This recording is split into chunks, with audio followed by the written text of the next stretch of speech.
CMRL Exalogic കേസിൽ വെള്ളിയാഴ്ച വരെ ഇഡി നടപടി തടഞ്ഞു. ഷബ്ന ചേരുന്ന വിവരങ്ങളുമായി. ഷബ്ന, വിശദാംശങ്ങൾ.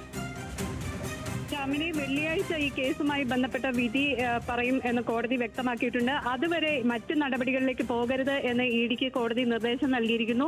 ഡിവിഷൻ ബെഞ്ച് ഇപ്പോൾ ഇതുമായി ബന്ധപ്പെട്ട വാദം പൂർത്തിയാക്കി. CMRL കമ്പനി നൽകിയിരുന്ന ഹർജിയിൽ വിശദമായ വാദമാണ് കോടതി നടന്നത്. ഇന്ന് രാവിലെ തന്നെ കോടതി ഇതിൽ ഇടക്കാല ഉത്തരവ് പറയുന്നില്ല എന്ന് പറഞ്ഞിരുന്നു. ഇടക്കാല ഉത്തരവിന് ശേഷം ഉത്തരവ് പറയാതെ ഈ കേസിൽ വിശദമായ വാദം നടത്താമെന്നായിരുന്നു കോടതി മുന്നോട്ട് വെച്ചത്. അതിനുശേഷം അഭിഭാഷകരോട് ഇതിന് സമ്മതമാണോ എന്ന് കോടതി ചോദിക്കുകയും എല്ലാ കക്ഷികളുടെ അഭിഭാഷകരും ഇന്ന് തന്നെ വാദം പൂർത്തിയാക്കാമെന്ന് പറയുകയും ചെയ്തു. ആദ്യം CMRLന്റെ വാദമായിരുന്നു നടന്നത്. CMRL ഇതിൽ കൃത്യമായ വാദം ഉന്നയിച്ചത് ഏതായാലും ഇതുമായി ബന്ധപ്പെട്ട നടപടികൾ, ഇഡിയുടെ നടപടികൾ നിയമവിരുദ്ധമാണ് എന്നായിരുന്നു. അതിനുശേഷമാണ് ഇപ്പോൾ കോടതി CMRLന്റെ വാദത്തിന് ശേഷം ഇഡിയുടെ വാദം നടത്തി. കേന്ദ്ര സർക്കാരും ഇതിൽ വാദം പറഞ്ഞു. അതിനുശേഷമാണ് വെള്ളിയാഴ്ച ഈ ഹർജിയിൽ വിധി പറയാം എന്ന് കോടതി പറഞ്ഞത്. വെള്ളിയാഴ്ച വരെ മറ്റ് നടപടികൾ പാടില്ല എന്ന് കോടതി പറഞ്ഞിട്ടുണ്ട്. അതുകൊണ്ട് തന്നെ തുടർ നടപടികൾ ഇഡിക്ക് വെള്ളിയാഴ്ച വരെ നിർത്തിവെക്കേണ്ടി വരും.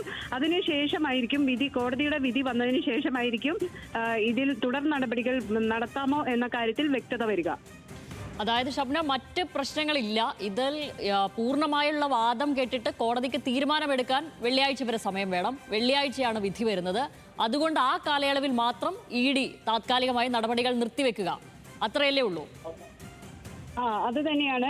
ഇഡി അന്വേഷണവുമായി ബന്ധപ്പെട്ട് അതുവരെ കർശനമായ നടപടി പാടില്ല എന്നാണ് പറഞ്ഞിട്ടുള്ളത്. എന്ന് വെച്ചാൽ ഈ വെള്ളിയാഴ്ച വരെ ഇഡി അന്വേഷണത്തിന് സ്റ്റേ അനുവദിക്കുകയാണ് ചെയ്തിട്ടുള്ളത്. സ്റ്റേ ഏതായാലും കോടതി അനുവദിച്ചിരിക്കുന്നു.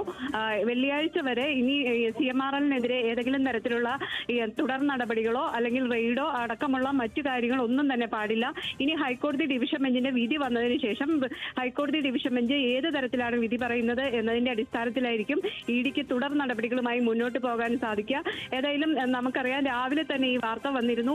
ഇഡി CMRLന് തിരിച്ചടി എന്ന രീതിയിലൊക്കെ വാർത്തകൾ രാവിലെ തന്നെ വന്നതാണ്. പക്ഷേ അത്തരത്തിലുള്ള വാർത്തകളല്ല നമ്മൾ ആദ്യം മുതൽ റിപ്പോർട്ട് ചെയ്തുകൊണ്ടിരുന്നത്. ഇതിൽ വിശദമായ വാദത്തിന് ശേഷമായിരിക്കും കോടതി തീരുമാനമെടുക്കുക എന്ന് തന്നെയാണ്. ഏതായാലും വെള്ളിയാഴ്ച വരെ ഒരു നടപടിയും ഇനി പാടില്ല. ഷബ്ന, ഇന്ന് വിശദമായ വാദം തന്നെയാണല്ലോ, വാദപ്രതിവാദം തന്നെയാണല്ലോ കോടതിയിൽ ഉണ്ടായിരുന്നത്. എന്തായിരുന്നു CMRL മുന്നോട്ട് വെച്ച കാര്യങ്ങൾ? ഒപ്പം അതിന് എതിരെ ഇഡി വാദിച്ചത് എന്തൊക്കെയായിരുന്നു? വിശദാംശങ്ങൾ. ഈ ഇഡി ഇന്ന് ഷംല ചോദിച്ചതുപോലെ തന്നെ വിശദമായ വാദം ഇഡിയും അതോടൊപ്പം തന്നെ CMRLും നടത്തി. CMRL പറഞ്ഞിരുന്ന ഏറ്റവും പ്രധാനപ്പെട്ട വാദം 2024 ECIR രജിസ്റ്റർ ചെയ്യുന്നത്. ഈ ECIR രജിസ്റ്റർ ചെയ്യുന്ന സാഹചര്യത്തിൽ അത്തരത്തിൽ ഒരു ഏജൻസിയും, അതായത് പോലീസോ അല്ലെങ്കിൽ മറ്റേതെങ്കിലും ഒരു ഏജൻസി ഈ CMRLനെതിരെ അന്വേഷണം നടത്തിയിരുന്നില്ല. അത്തരത്തിൽ ഒരു ഏജൻസിയും ഒരു FIR പോലും ഇടാത്ത ഒരു കേസിൽ ഇഡി പെട്ടെന്ന് തന്നെ ഇതിൽ ECIR രജിസ്റ്റർ ചെയ്യുന്നു. അത് നിയമവിരുദ്ധമാണ്. അത്തരത്തിൽ നിയമവിരുദ്ധതയുണ്ട് എന്ന് ചൂണ്ടിക്കാണിച്ചാണ് ഈ CMRL കോടതിയെ സമീപിക്കുന്നു. അതുകൊണ്ട് തന്നെ ഇതിൽ കൃത്യമായ നടപടിയിലേക്ക് പോകണം, നിയമവിരുദ്ധമാണ് ഇഡിയുടെ നടപടി തുടങ്ങിയ കാര്യങ്ങൾ ഉന്നയിച്ചിരുന്നു. ഇന്നിപ്പോൾ അതിനുശേഷം ഇഡിയുടെ വാദം നടന്നു. ഇഡിയുടെ വാദം പറയുമ്പോൾ ഇഡി പറയുന്നത് കൃത്യമായ നടപടി തന്നെയാണ് തങ്ങൾ സ്വീകരിച്ചത്. അതായത് കൃത്യമായ നിയമപരമായ നടപടികളുടെ അടിസ്ഥാനത്തിൽ തന്നെയായിരുന്നു മറ്റു കാര്യങ്ങളിലേക്ക് മുന്നോട്ട് പോയത്.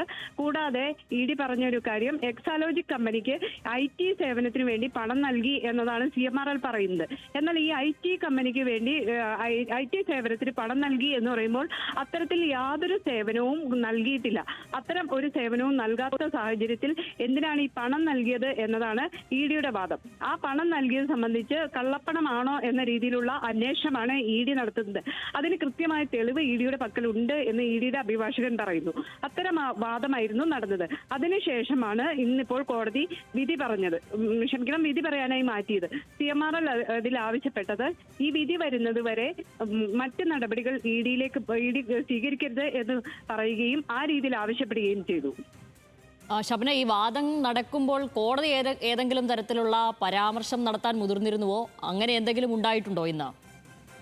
ഇസ്ലാമിനെ അത്തരത്തിൽ വലിയ ഒരു പരാമർശമോ അല്ലെങ്കിൽ അത്തരം വാദപ്രതിവാദങ്ങൾ കോടതിയുടെ ഭാഗത്തു നിന്ന് ഇന്ന് അത്തരത്തിലുള്ള ചോദ്യങ്ങളൊന്നും ഉണ്ടായില്ല.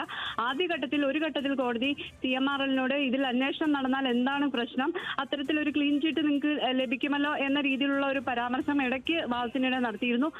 പിന്നീട് കോടതി ചില കാര്യങ്ങൾ ചോദിച്ചറിയുക മാത്രമാണ് ചെയ്തത്. അത്തരം ഒരു നിരീക്ഷണങ്ങളോ അല്ലെങ്കിൽ മറ്റ് പരാമർശങ്ങളിലേക്കോ ഒന്നും പോയിരുന്നില്ല.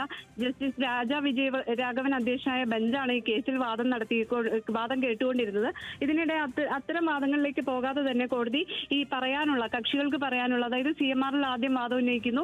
CMRL-ന് വേണ്ടി ഹാജരായ മുതിർന്ന അഭിഭാഷകനാണ് ആദ്യം വാദം പറയുന്നത്. അദ്ദേഹം പ്രധാനമായും എടുത്തു പറഞ്ഞത് ഞാൻ നേരത്തെ പറഞ്ഞതുപോലെ തന്നെ ED കേസെടുക്കുമ്പോൾ FIR-ഓ പരാതിയോ ഇല്ല. അതിനാൽ ED-യുടെ നടപടി അധികാര പരിധി മറികടന്നാണ്. അതോടൊപ്പം തന്നെ അന്വേഷണത്തിന് അടിസ്ഥാനമായി ഒരു കേസും രജിസ്റ്റർ ചെയ്തിട്ടില്ല. ഏതെങ്കിലും ഏജൻസിയുടെ FIR ഇല്ലാതെ ED-ക്ക് മുന്നോട്ട് പോകാനാവില്ല തുടങ്ങിയ കാര്യങ്ങളായിരുന്നു അദ്ദേഹം ഉന്നയിച്ചത്. അതിനുശേഷം ഈ ED-യുടെ അഭിഭാഷകൻ, കേന്ദ്രത്തിന്റെ അഭിഭാഷകൻ കോടതിയിൽ ഹാജരായിരുന്നു, AST ഹാജരായി. അദ്ദേഹം പറഞ്ഞത് ED എല്ലാ നടപടികളും പൂർത്തീകരിച്ച് അല്ലെങ്കിൽ നിയമവിരുദ്ധതയൊന്നും തന്നെ ED-യുടെ ഭാഗത്തുനിന്നുണ്ടായില്ല എന്ന് പറയുന്നു. മറ്റൊന്ന്, ED-ക്ക് വേണ്ടി പ്രത്യേകമായി അഭിഭാഷകൻ ഹാജരായി. കേന്ദ്ര സർക്കാരിന്റെ അഭിഭാഷകനെ കൂടാതെ ED-ക്ക് വേണ്ടിയും അഭിഭാഷകരെത്തി. അദ്ദേഹവും പറഞ്ഞത് ED-യുടെ നടപടികളിൽ നിയമവിരുദ്ധതയില്ല, കൃത്യമായ നടപടികളുടെ, അതായത് നിയമ നടപടികളുടെ ഭാഗമായി തന്നെയാണ് ED പ്രവർത്തിച്ചത്. ED റെയ്ഡ് അടക്കം അത്തരത്തിലുള്ള കാര്യങ്ങളായിരുന്നു. എക്സാലോജിക്കിന് CMRL പണം നൽകിയത് ഒരു സേവനവും ചെയ്യാതെ ആണ് എന്ന് തങ്ങൾക്ക് വ്യക്തതയുണ്ട് തുടങ്ങിയ കാര്യങ്ങൾ ED-യുടെ അഭിഭാഷകനും കോടതിയെ അറിയിച്ചിട്ടുണ്ട്. ഏതായാലും ഇത്തരത്തിലുള്ള വാദങ്ങളെല്ലാം കോടതി രേഖപ്പെടുത്തിയിട്ടുണ്ട്. അതിനുശേഷമാണ് ഇന്നിപ്പോൾ വെള്ളിയാഴ്ച വരെ ഈ കേസിൽ തുടർ നടപടികൾ പാടില്ല എന്ന് വ്യക്തമാക്കുകയും വെള്ളിയാഴ്ച ഈ കേസിൽ വിധി പറയാൻ മാറ്റുകയും ചെയ്തത്. ശരി, എക്സാലോജി കേസിൽ വെള്ളിയാഴ്ച വരെ ED നടപടി തടഞ്ഞു. കേസിൽ അന്ന് വിധി വരും. അതുവരെയാണ് നിലവിൽ വെള്ളിയാഴ്ച വരെ ED നടപടികൾ താത്കാലികമായി നിർത്തിവെക്കാൻ കോടതി നിർദ്ദേശിച്ചിരിക്കുന്നത്. ഷബ്നയാണ് വിവരങ്ങൾ